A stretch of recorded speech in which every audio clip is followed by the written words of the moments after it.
वेदों का शब्द ज्ञान भारत में न जाने कब से चला आ रहा है। वेदों में मंत्रों में कुछ हेरफेर नहीं हुआ है, परंतु उनके अर्थ का भी हमें ज्ञान होना चाहिए। यह बात अंग्रेजों के भारत में आने के बाद जब उन्होंने वेदों का अंग्रेजी में अर्थ करना शुरू किया, तब से समझ में पड़ने लगी। वेदों के विषय में हमारी विशेष दिलचस्पी तब से होने लगी जब से ऋषि दयानंद ने वेदों का हिंदी में भाष्य किया। हमें उनके प्रति ऋणी रहना चाहिए जिन्होंने वेद कंठस्थ कर रखे थे। वे हमारी श्रद्धा के पात्र हैं क्योंकि उन्होंने वेदों को नष्ट होने से बचाया।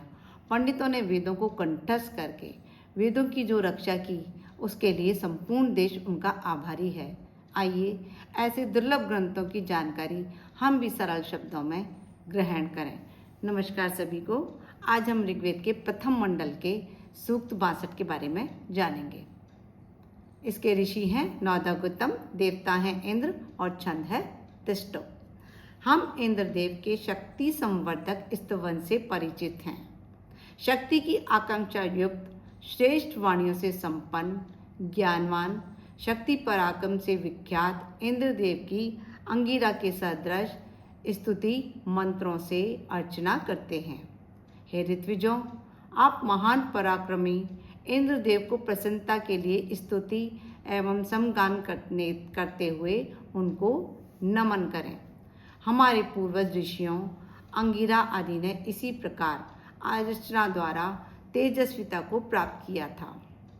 इंद्रदेव और अंगिराओं की इच्छा से शर्मा ने अपने पुत्र के निमित्त अन्नों को प्राप्त किया। महान देवों के स्वामी इंद्रदेव ने असुरों को मारा और जल धाराओं को मुक्त किया। जल प्रवाहों को पाकर सभी मनुष्य हर्षित हुए।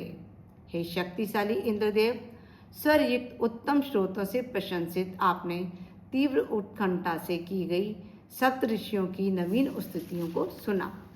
आपने ही बलशाली मेघों को मारा जिससे दशों दिशाओं में घोर गर्जना हुई। यहाँ पर सप्तऋषियों के लिए बताया गया है कि सप्तऋषि का अर्थ है 7 ऋषि। हिंदू धर्म में सप्तऋषि प्राचीन काल के 7 महान ऋषियों को संदर्भित करते हैं। सप्तऋषि प्राचीन भारतीय संस्कृति में अत्यंत पूजनीय और ज्ञान के स्तंभ माने गए हैं। ये 7 ऋषि वे महान ज्ञानी और तपस्वी थे जिन्होंने वेदों की रचना में योगदान दिया और मानव सभ्यता को धार्मिक, आध्यात्मिक और नैतिक मार्गदर्शन प्रदान किया। इनका नाम संस्कृत ग्रंथों और वेदों में प्रमुखता से उल्लेखित है और इनकी प्रतिष्ठा को आज भी भारतीय संस्कृति में सर्वोच्च स्थान प्राप्त है। वेदों का अध्ययन करने पर जिन 7 ऋषियों का नाम पता चलता है वे हैं ऋषि वशिष्ठ, विश्वामित्र, कर्ण, भारद्वाज, अत्रि, वामदेव और शौनक। इनके अलावा अगस्त्य, कश्यप, अष्टावक्र, याज्ञवल्क्य, कात्यायन, ऐत्रेय, कपिल, जैमिनी, गौतम आदि 7 ऋषियों के कुल के होने के कारण इन्हें भी वही स्थान प्राप्त है। हे शक्तिशाली इंद्रदेव, उत्तम स्रोतों से प्रशंसित आपने तीव्र उत्कंठा से की गई सप्त ऋषियों की नवीन स्तुतियों को सुना। आपने ही बलशाली मेघों को मारा। तो सप्त ऋषियों के बारे में जो बताया गया है वो भी आपने सुना। हे इंद्रदेव, आपने अंगिरा ऋषियों द्वारा वर्णित स्तुतियों को प्राप्त किया। आपने दर्शनीय उषा देवी और सूर्य देव की दीप्तिमान रश्मियों द्वारा तमिस्त्रा को दूर किया, भूमि प्रदेश को विस्तृत किया, धूलोक और अंतरिक्ष को स्थिर किया।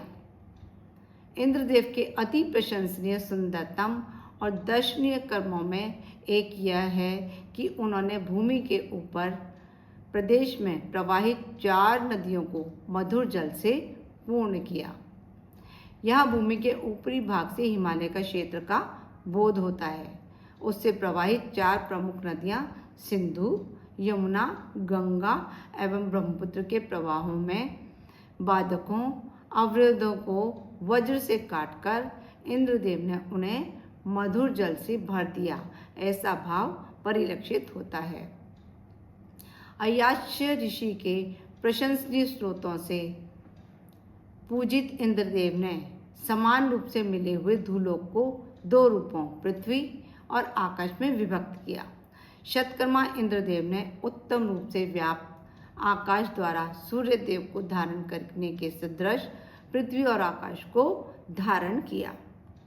विविध रूप वाली दो युवतियां उषा और रात्रि अपनी गतियों से आकाश में भूमि के चारों ओर सनातन काल से चलती चली आती हैं। ये कृष्णवर्ण रात्रि और दीप्तिमती उषा पृथक पृथक होकर चलती हैं, अर्थात दोनों कभी एक साथ दिखाई नहीं देती। उत्तम वृष्टिकारक बल के पुत्र, उत्तम कर्मा, स्तोताओं से सदा मित्रता करने वाले हे इंद्रदेव, आप अपरिपक्व गौओं में भी पौष्टिक दूध को स्थापित करते हैं। कृष्णवर्णा रोहित वर्ण गौओं में भी श्वेत दूध को स्थापित करते हैं। सदैव साथ रहने वाली अंगुलियां अपने बल से अनेकों स्थिर और अविनाशी कर्मों को करती हैं। जैसे लोग पत्नी की इच्छा पूर्ति करते हैं, वैसे ही स्वयं संचालित उंगलियां अबाध गति से चलने वाले इंद्रदेव की इच्छा पूर्ति करती हैं। हे दर्शनीय इंद्रदेव, यज्ञ और वैभव की इच्छा से ज्ञानी जन स्त्रोतों द्वारा आपका पूजन और नमन करते हैं। हे बलवान इंद्रदेव, जैसे पतिव्रता स्त्रियां अपने पति को प्रसन्न रखती हैं, वैसे ही की गई स्तुतियां आपको प्रसन्नता प्रदान करती हैं। हे दर्शनीय इंद्रदेव, सनातन काल से आप अपने हाथों कभी नष्ट न होने वाले अक्षय ऐश्वर्य को धारण करते हैं। हे इंद्रदेव, आप दीप्तिमान, कर्मवान, धैर्यवान और सामर्थ्यवान हैं। अपनी सामर्थ्यों से हमें धन प्राप्त करने की प्रेरणा प्रदान करें। हे इंद्रदेव, आप सनातन काल से ही स्थित हैं। उत्तम मार्गों से गमन करने वाले आपके तथा अश्व को नियोजित करने वाले हैं। आपकी स्तुति के लिए गौतम ऋषि के पुत्र नोधा ऋषि ने नवीन स्रोतों की रचना की। बलवान धन की प्रेरणा देने वाले हे इंद्रदेव, आप प्रातःकाल हमारे पास शीघ्र ही आएं। ये हुआ सूक्त हमारा 62। फिर मिलते हैं नेक्स्ट वीडियो में सूक्त 63 के साथ। यदि आपने मेरे इस चैनल को सब्सक्राइब नहीं किया है और आपको लगता है कि कुछ ज्ञान की बातें इसमें मिल रही हैं, तो इसे ज़रूर सब्सक्राइब करें, साथ ही बेल आइकन भी दबाएं ताकि आने वाली वीडियो आपको जल्दी से जल्दी मिल जाए। और अपने कमेंट भी ज़रूर से दीजिएगा क्योंकि वो मुझे मोटिवेट करते हैं। नमस्कार सभी को, खुश रहो, स्वस्थ रहो, मस्त रहो।